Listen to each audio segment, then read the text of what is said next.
हाँ जी साहब, चेक करिए। नमस्कार। आज के इस ताज़ा तरीन नए एपिसोड जिसका मुद्दा है देश के आर्थिक कानूनों में पूछताछ की जा रही है और एनफोर्समेंट डायरेक्टरेट प्रवर्तन निदेशालय की जो गतिविधियां हैं उनके बारे में हम बातचीत करने के लिए एकत्रित हुए हैं। यूथ पाठशाला के मेरे सारे दोस्तों को नमस्कार। आप सब जानते हैं कि जब आर्थिक गतिविधियां देश में संचालित होती हैं तो जाहिर सी बात है कि जो सत्ता में बैठे हुए लोग होते हैं वो कहीं न कहीं उसके दुरुपयोग के दोषी भी पाए जाते हैं। अब दरअसल में ये मुद्दा उठा क्यों? इस समय एनफोर्समेंट डायरेक्टरेट या ईडी को लेकर देश में एक बवाल मचा हुआ, घमासान मचा हुआ है।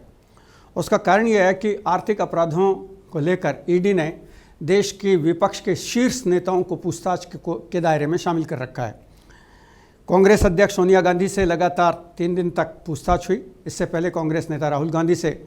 50 घंटे की लंबी पूछताछ हुई और अभी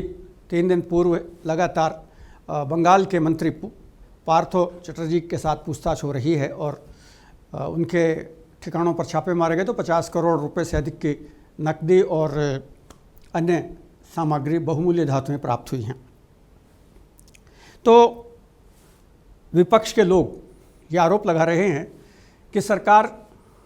जांच एजेंसियों का दुरुपयोग कर रही है। दरअसल में ये आलोचना हर वो लोग करते हैं जो विपक्ष में होते हैं। सरकार का ये दायित्व बनता है कि वो लगातार ये कड़ी निगरानी रखे और अगर वर्तमान में या अतीत में अगर कहीं आर्थिक अपराध हुए हैं तो उन पर कड़ा अंकुश बनाए। ये मामला तब और ज़्यादा सुर्खियों में आया जब 2 दिन पहले सुप्रीम कोर्ट ने ईडी के अधिकारों को लेकर एक स्पष्ट आदेश जारी किया और उन 242 याचिकाओं को खारिज कर दिया जिनमें ईडी के अधिकारों को लेकर, गिरफ्तारी को लेकर, पूछताछ को लेकर, छापेमारी और संपत्ति को अटैच करने के मामले को लेकर रिट दायर की गई थी और कहा गया था कि ईडी के अधिकार गलत हैं। सुप्रीम कोर्ट ने लंबी सुनवाई की और 3 जजों की सुप्रीम कोर्ट की बेंच ने 554 पेज का एक बड़ा फैसला देते हुए कहा कि ईडी के सारे अधिकार संवैधानिक तौर पर उचित हैं। किसी भी देश में जब कानून के दायरे में किसी को लाया जाता है तो जाहिर सी बात है कि जिन लोगों को कानून के दायरे में लाकर पूछताछ की जाती है तो उनको तकलीफ़ होती है। हम ये नहीं कह रहे हैं कि जिनसे पूछताछ हो गई है वो अपराधी सिद्ध हो चुके हैं, क्योंकि केंद्र सरकार ने 4 दिन पहले लोकसभा में जवाब देते हुए एक चौंकाने वाला खुलासा किया। उन्होंने कहा कि पिछले 17 सालों में जब से मनी लॉन्ड्रिंग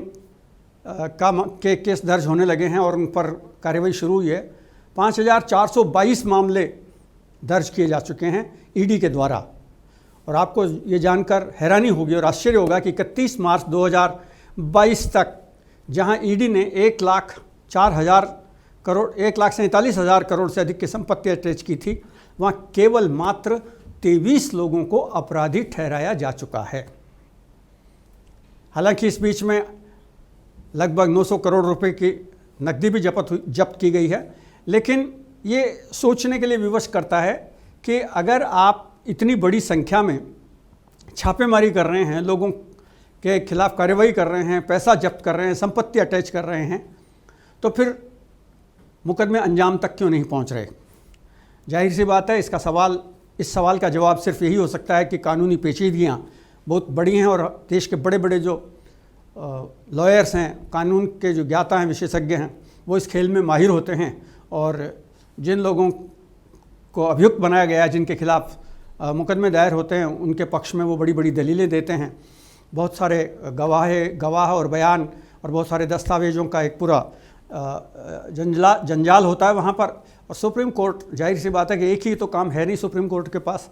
सुप्रीम कोर्ट के पास हज़ारों के 70,000 से ज़्यादा केस पेंडिंग चल रहे हैं, तो जब उनका नंबर आता है तब उस पर कार्रवाई होती है और इस तरह। लेकिन ये चौंकाने वाली बात है और ये डरने वाली बात है, क्योंकि लोगों को मन में ये किसी भी तरह का भय नहीं है इस बात को लेकर कि अगर ईडी पूछताछ करेगी और गिरफ्तार होंगे तो क्या परिणाम होंगे। जमानत हो जाती है लोगों की और उसके बाद फिर वही सारी गतिविधियां आरंभ होने लगती हैं। तो ये जो तस्वीर आप देख रहे हैं ये भी इसी बात को रेखांकित कर रही है। हालांकि राहुल गांधी और सोनिया गांधी दोनों ही और कांग्रेस पूरी तौर पर ये कह चुकी है कि नेशनल हेराल्ड के मामले में जो कुछ भी तथ्य थे और जिनको लेकर सरकार ने आरोप लगाए हैं उनमें वो सारे दस्तावेज ईडी के पास हमने दे दिया और हमने कोई गलत काम नहीं किया है। अब ये फैसला न्यायालय को करना है, ईडी की जांच और जांच के बाद आगे की कार्रवाई और उसमें वो अपना किस तरह से मुकदमा आगे बढ़ाते हैं उस पर निर्भर करेगा। लेकिन ईडी ने ये तो सिद्ध कर ही दिया कि आपकी हैसियत कैसी भी हो, आप हालांकि लोग आरोप लगा रहे हैं और कांग्रेस और विपक्ष के लोग कहते हैं कि जब, और आम जनता में भी ये धारणा है कि जब विपक्ष कमज़ोर होता है तो इस तरह का खेल आरंभ हो जाता है और विपक्षियों को निशाना बनाया जाता है। कांग्रेस लगातार ये बात कह रही है और बाकी दूसरे लोग भी इस बात को कह रहे हैं, लेकिन इससे कोई फ़र्क नहीं पड़ता। आप कितने शक्तिशाली हों या कितने कमज़ोर हों, इससे फ़र्क नहीं पड़ता। अगर अपराध है तो उसकी पूछताछ होगी और पूछताछ होगी तो आपको जवाब देने पड़ेंगे। सवाल उठता है कि ये प्रवृत्ति कैसे बढ़ी। आप देखें कि एक दूसरा एक चेहरा और आपको यहाँ दिखाई दे रहा है, पार्थ चटर्जी का, जो ममता सरकार के मंत्री हैं और बड़े जोश खरोश के साथ जिन्होंने बंगाल में टीएमसी का चुनाव में चेहरा बने थे, जो और बड़ी कार्रवाई करते हुए और वहाँ भाजपा को हराते हुए टीएमसी ने सरकार बनाई थी और सरकार के नंबर 2 का चेहरा इनका गिना जाता है, माना जाता है। लेकिन जब 3 दिन पहले इनको गिरफ्तार किया गया और वहाँ जब छापेमारी शुरू हुई तो 50 करोड़ से ज़्यादा की नकदी इनके परिचित लोगों के घर में मिली है,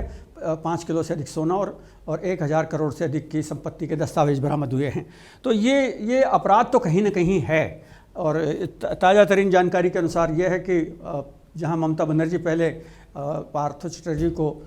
मंत्री पद से हटाने को तैयार नहीं थी, अब उन्होंने 5 दिन के बाद उनको मंत्री पद से भी हटा दिया और टीएमसी के सारे पदों से भी हटा दिया गया है। यानी अब कानून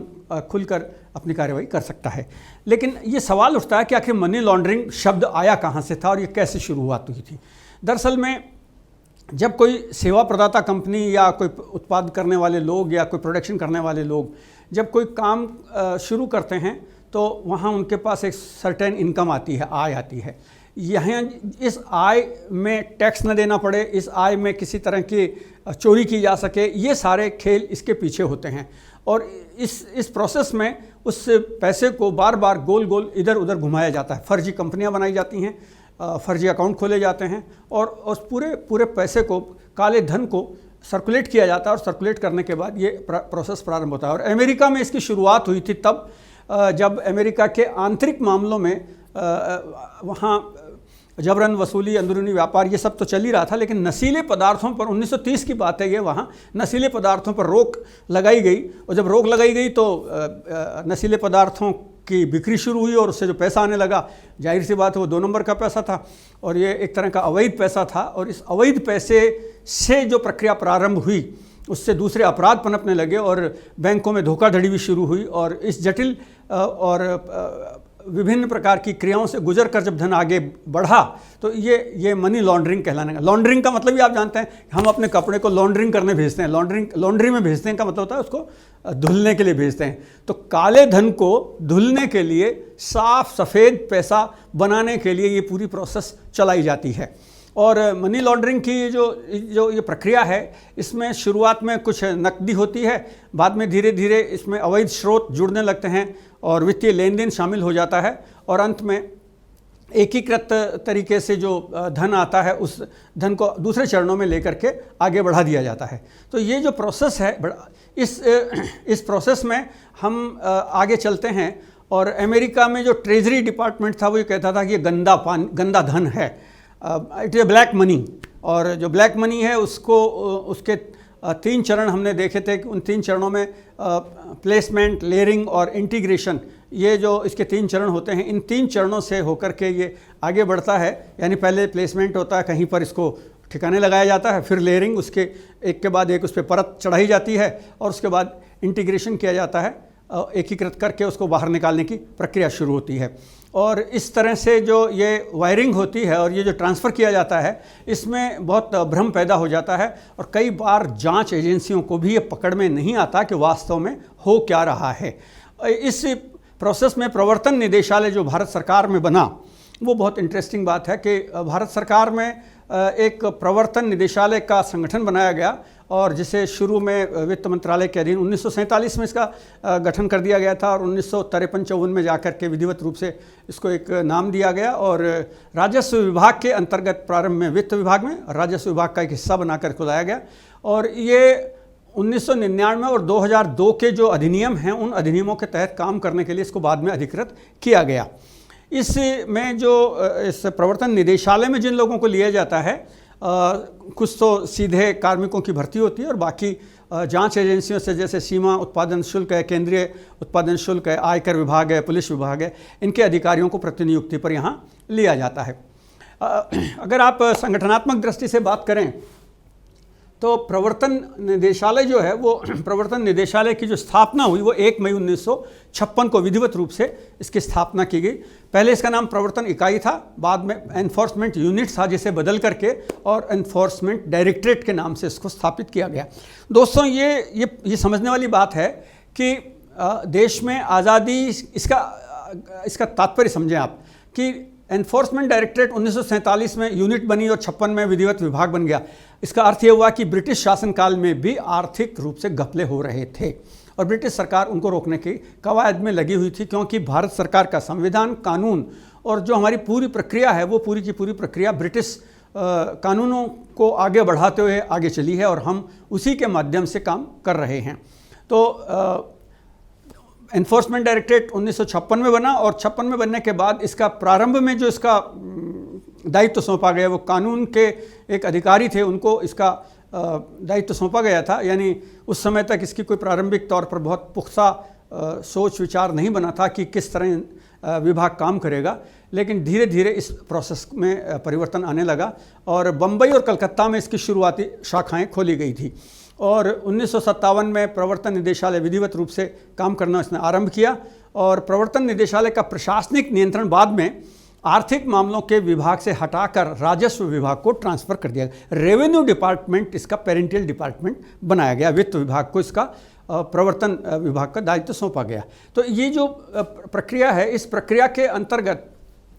इसका जो संगठनात्मक इतिहास है अगर आप उसको देखेंगे तो 1947 से लेके और 1973 के अंतर्गत जो फेरा कानून थे उनमें व्यापक परिवर्तन किए गए और एनफोर्समेंट डायरेक्टरेट को फेरा के अंतर्गत पूरे तालमेल के साथ और पूरी व्यवस्था के साथ अधिकार दिए गए और 1 जून 2000 से ये नया कानून यानी विदेशी मुद्रा प्रबंधन अधिनियम को लागू किया गया। और ये कहा, क्योंकि आप एक बात और समझ लें, मैं इस बात का यहाँ उल्लेख इसलिए भी कर रहा हूँ कि एनफोर्समेंट डायरेक्टरेट जब काम करता है तो पैसा केवल देश की संस्थाओं में और देश के बैंकों में नहीं घूमता है। आपको तो याद ही होगा कि स्विट्ज़रलैंड को ब्लैक मनी के लिए या अनअकाउंटेड अमाउंट्स के लिए स्वर्ग कहा जाता है। हालांकि अब तो बहुत सारे तकनीकी ऐसे स्वरूप आ गए हैं जहाँ ये पता लगने लग गया है, ऐसी कई बार लिस्टें जारी होती रहती हैं जिनसे पता चलता है कि वहाँ किन किन लोगों के खाते हैं और कैसे कैसे नाम हैं। हालांकि लोकसभा में भारत सरकार कई बार इस तरह के जवाब दे चुकी है, चाहे वो कांग्रेस की सरकार रही हो चाहे या फिर वर्तमान सरकार भाजपा की सरकार हो, जिन्होंने ये कहा है कि हम इन मुद्दों को जांच रहे हैं, लेकिन वस्तुतः जांच किसी भी मुकम्मल स्थान तक नहीं पहुंच पाती है। तो फेरा विदेशों में जो संस्थाएं हैं, जो फॉरेन की एजेंसियां हैं, बैंक हैं, बहुत सारे ऐसे देश हैं जहां पर पूरी दुनिया का ब्लैक मनी पहुंचता है और उनको heaven of the black money कहा जाता है। तो जो देश अपने देश की अर्थव्यवस्था को गतिवान बनाए रखना चाहते हैं और उसके प्रति सावचेत होते हैं, उन्हें लगता है कि हमें प्रभावी ढंग से अपने ब्लैक मनी पर कंट्रोल करना चाहिए। ये जो ब्लैक मनी पर कंट्रोल करने की बात है, अगर हम उसको देखें तो प्रवर्तन निदेशालय की जो भूमिका है वो बड़ी इम्पोर्टेंट है। फॉरेन एक्सचेंज मैनेजमेंट एक्ट यानी फेमा के अंतर्गत ये व्यवस्था की गई है कि आम नागरिक को ये के अधिकारों की रक्षा करने के लिए निदेशालय को अर्ध न्यायिक शक्तियाँ भी प्रदान कर दी गई हैं। जुडिशरी पावर्स का एक हिस्सा उनको सौंपा गया है और निदेशालय के जो संदिग्ध कानूनों का अगर कोई उल्लंघन करता है तो उल्लंघन करने पर वो दोषी पाए जाने पर जुर्माना भी लगा सकते हैं और कानूनी प्रक्रिया को फॉलो करते हुए मुकम्मल सज़ा तक भी पहुंचाया जा सकता है। इसके साथ ही प्रिवेंशन ऑफ मनी धन शोधन निवारण अधिनियम जो है उसके संदर्भ में भी कानून बने हुए हैं और निदेशालय के अधिकारी अंतिम रूप से जांच पड़ताल करने के बाद पूछताछ भी कर सकते हैं और उनको ये भी अधिकार है कि वो जुर्माना भी लगा सकते हैं। प्रवर्तन निदेशालय के संगठनात्मक ढांचे पर भी बात करना ज़रूरी है। आपको याद होगा, हमने शुरू में आपसे चर्चा की थी कि जब प्रवर्तन निदेशालय या प्रवर्तन यूनिट, जब एनफोर्समेंट यूनिट जब बनी थी, तो प्रारंभिक तौर पर दिल्ली और मुंबई 2 जगह पर इसके मुख्यालय थे, लेकिन बाद में प्रवर्तन निदेशालय के जो रीजनल डायरेक्टर्स थे उनकी संख्या बढ़ने लगी और रीजनल डायरेक्टर मुंबई, चेन्नई, चंडीगढ़, कलकत्ता और दिल्ली, इन 5 जगह पर रीजनल डायरेक्टरेट बनाए गए। देश इतना बड़ा है और देश के संदर्भ में स्वाभाविक रूप से यह आवश्यक है कि आर्थिक अपराधों की रोकथाम करने के लिए दिल्ली से बैठकर या केवल मुंबई से बैठकर सब जगह काम नहीं किया जा सकता, इसलिए उनके क्षेत्रीय कार्यालय बनाए गए। फिर जब क्षेत्रीय कार्यालय पर भी दबाव बढ़ने लगा तो उसके जोनल ऑफिसेज बनाए गए, यानी उसके आंचलिक कार्यालय कह सकते हैं आप उसको। आंचलिक कार्यालयों में अहमदाबाद, बेंगलोर, चंडीगढ़, चेन्नई, कोच्चि, दिल्ली, पणजी, गुवाहाटी, हैदराबाद, जयपुर, जालंधर, कलकत्ता, लखनऊ, मुंबई, पटना और श्रीनगर। यहाँ पर जो इनका जोनल डायरेक्टरेट में जो अधिकारी होता है नेशनल लेवल पर जॉइंट डायरेक्टर लेवल का होता है, लेकिन यहाँ उनको डायरेक्टर की हैसियत मिलती है। मैं जिन शहरों के नाम बोल रहा हूँ जहाँ पर प्रवर्तन निदेशालय ने अपने जोनल यूनिट्स खोली हैं और जो डायरेक्टरेट खोले हैं अपने, जाहिर सी बात है देश की आर्थिक गतिविधियों के बड़े केंद्र हैं ये सारे शहर।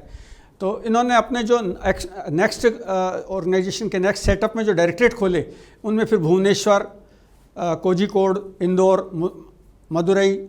नागपुर, इलाहाबाद, रायपुर, देहरादून, रांची, सूरत, शिमला और विशाखापट्टनम जैसे नाम भी इसमें शामिल हुए और जम्मू में भी इनका कार्यालय खोला गया। तो ये जो संगठन है, ये संगठन पूरे देश में एक तरह से फैला हुआ है और जाहिर सी बात है कि केंद्र सरकार उन सारे राज्यों पर, उन सारी राज्य की गतिविधियों पर जहां अपराध हो रहे हैं और जहां पर जिनके कारण आतंकवाद को भी कहीं न कहीं आर्थिक रूप से समर्थन मिल जाता है, या फिर जो नारकोटिक्स के जो गतिविधियां हैं, नशे से जुड़ी हुई जो आपराधिक गतिविधियां हैं, उनका बढ़ावा मिलता है। तो इसके कारण आर्थिक रूप से एनफोर्समेंट डायरेक्टरेट कोशिश करता है कि इन सबको रोका जाए। और ये सारे जो काम हैं, इन कामों को करने के लिए अगर आप देखेंगे तो किस तरह के काम करते हैं ये, तो विदेशी मुद्रा प्रबंधन अधिनियम के तहत फेमा की जो गतिविधियां हैं उनका अगर कोई उल्लंघन करता है तो उस उल्लंघन पर ये जांच करते हैं। निदेशालय द्वारा नामित अधिकारी फेमा के उल्लंघन पर जो लोग दोषी पाए जाते हैं उन पर 3 गुना तक जुर्माना लगा सकते हैं। तो जो 3 गुना तक जुर्माना लगा सकते हैं, इसका मतलब हुआ कि इनको वित्तीय अपराधों की रोकथाम करने के लिए अर्धन्यायिक शक्तियां भी मिली हुई हैं। मनी लॉन्ड्रिंग एक्ट की बात अगर आप करें, prevention of money laundering act, तो इसके प्रावधान जो 1 जुलाई 2005 से लागू हुए थे, उनमें धन शोधन के अपराधों की जांच शामिल है, संपत्ति की कुर्की शामिल है, उनकी जब्त करना शामिल है। मनी लॉन्ड्रिंग के जो अपराध में शामिल व्यक्ति हैं उनके खिलाफ मुकदमा चलाने की प्रक्रिया का इनको अधिकार है। और अगर आप कहें तो तकरीबन 28 इस तरह के कानून बने हुए हैं जिनमें लगभग 156 तरह के अपराधों की सूची दी गई है, उनके अंतर्गत भी मुकदमे चलाए जा सकते हैं। इसके अलावा विदेशी मुद्रा अधिनियम के तहत भी अगर कोई उल्लंघन होता है तो उनको कारण बताओ नोटिस दे करके और न्यायिक प्रक्रिया के तहत उन पर भी जुर्माना लगाया जा सकता है। आपने देखा होगा कि देश में भगोड़े जो अपराधी हैं, ख़ासतौर पर विदेश में, यहाँ जो आर्थिक घपले करते हैं, और अब उनमें जैसे नीरज मोदी का नाम है या फिर माल्या का नाम है, जैसे ऐसे बहुत सारे लोग हैं जिन्होंने देश के बैंकों से बड़ी संख्या में पैसा लिया और फिर वो भाग गए। तो उन जो भगोड़े आर्थिक अपराधी हैं उनको भी उन पर भी नियंत्रण करना और उन पर भी कंट्रोल करने के लिए यहाँ प्रोसेस उनको लाया गया है। इस प्रोसेस को अगर आप देखेंगे और समझेंगे तो आपको ये भी समझ में आएगा कि मनी लॉन्ड्रिंग का जो काम है वो सेवा कंपनी के रूप में या किसी भी तरह की दूसरी जो गतिविधियां हैं, उन गतिविधियों को अगर हम इसमें जोड़ते हैं तो उससे जो जनरेट होता है पैसा, उसको जो घुमाया जाता है, यानी पहले काले धन को जमा किया जाता है, और काले धन को जमा करने का जो सबसे बड़ा कारण है, दो तरह से काला धन होता है जमा। एक जो टैक्स अदा नहीं किया जाता है या टैक्स में हेराफेरी होती है उससे पैदा होता है, और दूसरा बैंकों से ऋण लेकर के, लोन लेकर के और फिर उसको चुकाने से मना कर देना। ये दो बड़े कारण हैं जिनकी वजह से इस तरह का पैसा क्रिएट होता है। तो उसके अंतर्गत जब ऐसे अपराधी जब भागने की कोशिश करते हैं तो उनको भारतीय न्यायालयों के अधिकार क्षेत्र,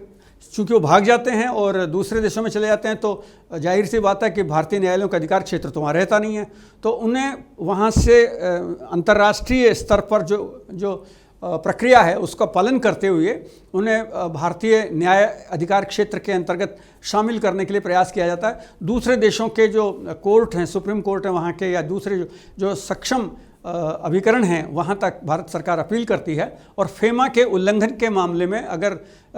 कोई अपराधी भाग गया है तो उसको पकड़ कर लाने का काम या उसकी संपत्ति को जब्त करने का काम भी इसके अंतर्गत किया जाता है। आप ये भी देखेंगे कि धन शोधन की जो पूरी प्रक्रिया है उसमें परिसंपत्तियों की बहाली से संबंधित मामलों में अन्य देशों का सहयोग प्राप्त करना बहुत ज़रूरी होता है, और हमारी जो एनफोर्समेंट डायरेक्टरेट है वो इस बात के लिए प्रयास करता रहता है लगातार कि बहुत सारे लोग यहाँ से पैसा लेके और ले जाने के बाद उन्होंने दूसरे देशों में संपत्तियाँ खरीद ली, इन्वेस्टमेंट कर दिया, फैक्ट्रियाँ चला रहे हैं, भवन खरीद रहे हैं। तो एनफोर्समेंट डायरेक्टरेट उस पूरे प्रोसेस में हमारे जो कानून के तहत व्यवस्था उसके तहत वहाँ जाते हैं वो लोग, और प्रक्रिया के अंतर्गत उन संपत्तियों को अटैच करने की कोशिश करते हैं, उन संपत्तियों को जब्त करने की कोशिश करते हैं। इस दिशा में जैसे दक्षिण अफ्रीका में गुप्ता बंधुओं ने किया था, तो उन पर भी इस तरह की कार्रवाई, हालांकि वो गुप्ता बंधुओं का एक्ट उनके देश से संबंधित है, लेकिन चूंकि वो भारत से संबंधित थे इसलिए भारत पर भी उसका असर पड़ा है। निदेशालय ये भी कोशिश करता है कि जो इसके एक्ट और कानून हैं उन कानूनों के उल्लंघन की अगर कोई व्यवस्था है तो उन पर तत्काल और सक्रिय रूप से प्रभावी काम किया जाए। 2018 में जो विदेशी मुद्रा प्रबंधन अधिनियम बना, बेसिकली ये 1999 के एक्ट का ही रिफॉर्मेशन था, और उसके बाद जो 2002 में बना था उसका रिफॉर्मेशन है, उससे पहले 1947 में जो फेरा था उसका रिफॉर्मेशन है। तो ये जो पूरी प्रक्रिया है, इस पूरी प्रक्रिया को हम आगे बढ़ाते रहते हैं, इसको देखते रहते हैं, तो लगातार उसमें संशोधन होते रहते हैं। और जो prevention of money laundering act है उसकी धारा 4 के अंतर्गत अपराधों की जब सुनवाई होती है तो केंद्र सरकार उच्च न्यायालय के मुख्य न्यायाधीश के परामर्श से एक सत्र न्यायालय की अलग से को नॉमिनेट कर देती है। यानी सत्र न्यायालय को नॉमिनेट करने का मतलब ये हुआ कि उसका काम ही केवल ईडी के द्वारा दिए गए सबमिट किए गए कोर्ट्स के बारे में कार्रवाई करना होता है, और इस ऐसे न्यायालयों का नाम PMLA कोर्ट कहा जाता है। Prevention of money laundering act को डिसाइड करने वाले डिस्ट्रिक्ट लेवल के ये कोर्ट होते हैं, और सरकार इनको सुप्रीम कोर्ट के जज के साथ बहस करने के, विचार विमर्श करने के बाद इनको सेटअप कर देती है। ये जो पूरी प्रोसेस है, ये पूरी प्रोसेस इस बात को बताती है कि भारत सरकार के एनफोर्समेंट डायरेक्टरेट द्वारा जो आर्थिक अपराध होते हैं उन अपराधों को पहले उनको सुनिश्चित किया जाता है कि झूठी शिकायत तो नहीं है, और अगर शिकायत सही है तो फिर उसके बाद उसके पूरे दस्तावेज तैयार किए जाते हैं, और उन दस्तावेज़ों के बाद एक्सपर्ट्स जो बैठते हैं वो पूरी एक चार्जशीट तैयार करते हैं, और जिनके खिलाफ ये अपराध या ये आरोप तय होते हैं उन आरोपियों से भी पूछताछ होती है। और पूछताछ का भी हमने शुरू में जिक्र जैसे किया ही था कि अभी ताज़ा तरीन केसेस में राहुल गांधी और सोनिया गांधी से भी पूछताछ हुई है। तो ये जो पूछताछ है इसके बाद अगर वो जांच एजेंसी ये पाती है कि हाँ साहब जो हमारे पास दस्तावेज हैं और जो सबूत हैं उन सबूतों के आधार पर अपराध सिद्ध हो रहा है, तो उसके बाद वो चार्जशीट तैयार करते हैं, और चार्जशीट तैयार करने के बाद उसे वो सबमिट करने का काम करते हैं। तो निदेशालय इस तरह के काम करता है, और उसके बाद वो अंतर्राष्ट्रीय स्तर पर भी कुछ जो संस्थान हैं उनके साथ भी कार्रवाई करने का काम करता है। इस प्रोसेस में अगर आप देखेंगे तो ये जो अपराध होते हैं, इन अपराधों में और इन अपराधों की जो पूरी प्रक्रिया है, इस पूरी प्रक्रिया को समझना और जानना जरूरी है। हमने ईडी को प्रवर्तन क्या करता है, प्रवर्तन निदेशालय, ये पूरा प्रोसेस हमने समझा है। प्रवर्तन निदेशालय की जो पूरी प्रक्रिया है और जिस गति से वो काम करता है और जिस रूप में संगठनात्मक उसका ढांचा है, इस पर हमने बहुत विस्तार से आपसे बात की है। तो ये जो अधिकार और शक्तियां हैं उसकी, ये अधिकार और शक्तियां कुछ खास तौर पर समझने की आवश्यकता है। अंतर्राष्ट्रीय संस्थानों के सहयोग से निदेशालय जो काम करता है उसमें एक ये फाइनेंशियल वित्तीय कार्यवाही का बल बनाता है, यानी एक एनफोर्समेंट डिवीज़न तैयार करता है। फाइनेंशियल एनफोर्समेंट डिवीज़न होता है इनका, जो विदेशों में की गई कार्यवाही पर काम करता है, केवल एक्सक्लूसिवली वहाँ काम करता है। मनी लॉन्ड्रिंग के रेफरेंसेज में अगर एशिया और प्रशांत समूह के दूसरे क्षेत्र हैं तो वहाँ पर ये इस तरह के काम करता है। मनी लॉन्ड्रिंग का आतंकवाद और वित्त पोषित यूरेशियन का जो समूह है, यूरोप में अगर इस तरह की गतिविधियां हैं तो उन पर भी ये काम करता है। माई प्रोग्रेस के अंतर्गत भी ये इस तरह के काम चेक किए जाते हैं। इस रेफरेंस में सुप्रीम कोर्ट ने बहुत ज़बरदस्त फैसला दिया। हालांकि ये बात समझने की योग्य है कि यही सुप्रीम कोर्ट था जिसने अपने पिछले जजमेंट में ये कहा था कि बिना समुचित कानूनी अधिकार के और बिना प्रक्रिया के एनफोर्समेंट डायरेक्टरेट किसी को गिरफ्तार नहीं कर सकता, उसकी संपत्ति अटैच नहीं कर सकता, और कानून के दायरे में अगर वो नहीं है तो इस पर वो कार्रवाई नहीं कर सकता। और इसी सुप्रीम कोर्ट ने पुरानी याचिकाओं में prevention of money laundering act के प्रावधानों को असंवैधानिक बता दिया था और ये कहा था कि आप इस तरह के ट्रायल नहीं कर सकते हैं, इस तरह के आप जजमेंट नहीं कर सकते हैं, इस तरह का आप कोई मुकदमा दायर नहीं कर सकते हैं। लेकिन अब जो ताज़ा तरीन मामले आए हैं 242 जो रिट उनके सामने दोबारा जब पेश की गई तो सुप्रीम कोर्ट ने इन सारी चीज़ों को वापस से बहाल कर दिया और ये कहा कि एनफोर्समेंट डायरेक्टरेट उन सारे मामलों में कार्रवाई कर सकता है, यानी उसे जांच करने का अधिकार है, गिरफ्तार करने का अधिकार है, पूछताछ का अधिकार है, सम्मन जारी करने का अधिकार है, संपत्ति अटैच करने का अधिकार है और आवश्यकता पड़ने पर बिना कानूनी बिना किसी प्रकार का वारंट जारी किए भी गिरफ्तार कर सकते हैं, डिटैच भी कर सकते हैं। तो इस तरह से सुप्रीम कोर्ट ने अपने ही फैसले को एक तरह से बदल दिया है और यही कारण भी है कि बहुत सारे लोग सुप्रीम कोर्ट के फैसले पर अंगुलियां भी उठा रहे हैं। लेकिन जहां तक कानूनी प्रक्रिया का सवाल है, संसद के द्वारा मनी लॉन्ड्रिंग के जो रिफॉर्म्स किए गए थे, मनी लॉन्ड्रिंग एक्ट के माध्यम से जो कानूनी व्यवस्थाएं की गई थी, उन सब के अंतर्गत ये खरा सिद्ध हो रहा है। लेकिन जो चिंता है वो चिंता सिर्फ ये नहीं है कि एनफोर्समेंट डायरेक्टरेट विभिन्न प्रकार की जांचें कर रहा है और बड़े नाम जो जिनके कारण एनफोर्समेंट डायरेक्टरेट की चर्चा हो रही है लगातार और लोग उस पर बात कर रहे हैं, तो वो फोकस में आया हुआ है। लेकिन इससे मनी लॉन्ड्रिंग एक्ट के रेफरेंस में और एनफोर्समेंट डायरेक्टरेट की इससे बहुत ख्याति बढ़ रही हो ऐसा भी नहीं है, क्योंकि सुप्रीम कोर्ट के जजमेंट के बावजूद जब भारत सरकार ने इस विषय में फैसले दिए, भारत सरकार ने संसद में इस तरह के जब बयान दिए, तो ये बयानों के रेफरेंस में ये कहा गया कि अब तक केवल 23 लोगों को दंडित किया गया। और ये बहुत मज़ेदार बात है, आपको ये जानकर आश्चर्य होगा कि ये सारी जो सूचना वो पिछले 17 सालों की है। 17 साल में केवल 23 लोग, यानी लगभग 8 साल तो मौजूदा सरकार को हो गए और लगभग 9 साल पिछली सरकार को थे। तो 17 सालों में यानी दोनों दलों की सरकारों ने इस पूरे प्रोसेस को अगर आप देखेंगे तो ये समझ में आएगा कि ये कहीं ना कहीं इसमें कोई कानूनी झोल है, कानूनों का कोई न कोई इस तरह का लोचा है जिसके कारण मुकम्मल तरीके से चार्जशीट तैयार नहीं हो रही हैं और मुकम्मल तरीके से अपराधियों को दंडित नहीं किया जा रहा है। या फिर ये भी हो सकता है कि एनफोर्समेंट डायरेक्टरेट राजनीतिक हथियार बन गया हो और राजनीतिक हथियार बन करके अपने विरोधियों को शिकंजे में कसने का काम कर रहा हो। लेकिन हम राजनीतिक तौर पर अगर बात न करें तो ये बात ज़रूर समझ में आने वाली है कि एनफोर्समेंट डायरेक्टरेट ने 1,47,000 करोड़ रुपए की 1,04,702 करोड़ रुपए की संपत्ति को अटैच किया है और करीब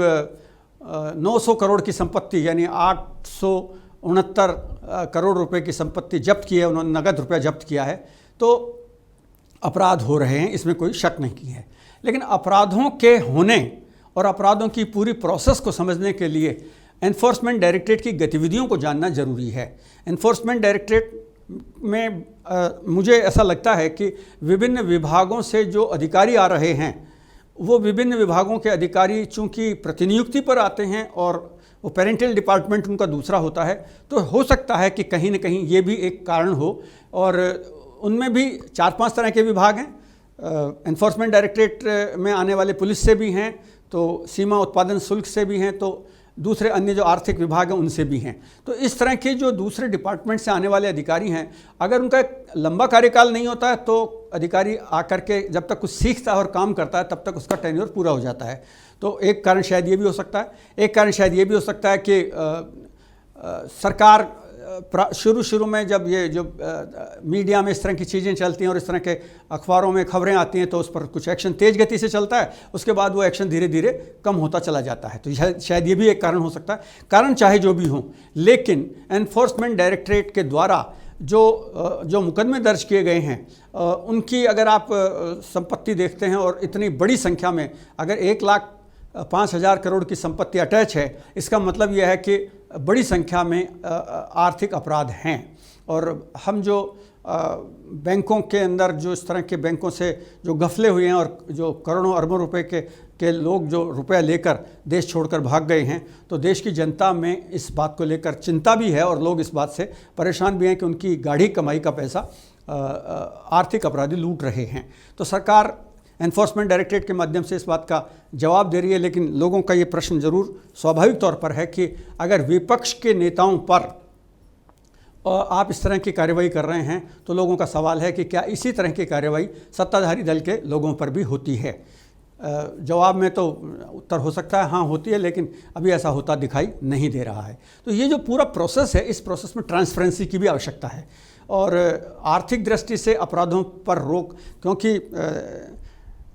चाणक्य कहते थे कि आर्थिक अपराध किसी भी देश की अर्थव्यवस्था में शामिल गुण की तरह होते हैं। गुण आपने देखा ना, अनाज में गुण लग जाता है तो दिखाई नहीं देता है, लेकिन वो अनाज में जो शामिल होता है गुण का एक बारीक सा छोटा सा कीड़ा होता है और वो उसमें घुस जाता है और पूरे अनाज को खोखला कर देता है, उसको आटा बना देता है। और वो ऐसा आटा बना देता है कि आप खा नहीं सकते हैं उसको, क्योंकि वो ख़राब हो जाता है पूरा, उसमें कीड़े पड़ जाते हैं। तो देश की अर्थव्यवस्था में गुण की तरह है अपराध, और इन अपराधों को अगर नहीं रोका गया तो देश की अर्थव्यवस्था को नुकसान तो होगा ही, इसके साथ साथ हमारे जो दूसरे अपराध के क्षेत्र हैं उनमें भी लोग सर उठाने लगते हैं। आतंकवाद भी बढ़ता है, काला कानून जनरेट होता है, काला अपराध,